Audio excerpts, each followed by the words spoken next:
বাদ বাকি আসলে এখন তো অনেক মানুষই অ্যাওয়ার্ড পায়। আমি মনে করি অ্যাওয়ার্ড প্রোগ্রাম হোক, প্রোগ্রামের সাথে আমার কোনো সমস্যা নেই, কিন্তু জুরি বোর্ডটা যাতে ওভাবে একটু যাচাই বাছাই করে অ্যাওয়ার্ডটা দেয়।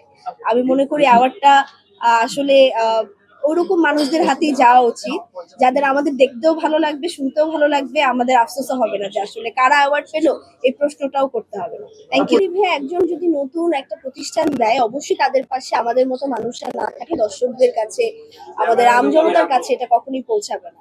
সো অন্তত তারা যদি চেষ্টাটাও করে যায়, এটার ভিত্তিতে হলেও আমাদের আসলে তাদের একটু হলেও সাপোর্টটা দেওয়া উচিত, এবং আমাদের সাপোর্টের পরে আমি মনে করি সবসময় আসলে উন্নতিটা বাড়ে, তাদের চেষ্টাটাও বেড়ে যায়। 100তে 100 চেষ্টা করবে যেখানে যেন কোনো রকম হেলথের কোনো ক্ষতি না হয়, এরকম খাবারই সবসময় পরিবেশন করা হবে। আমার মনে হয় খাবারের পরে যে ডেজার্টটা দেবেন সেটা মনে হয় ফ্রি দেওয়া হচ্ছে সাংবাদিকদের।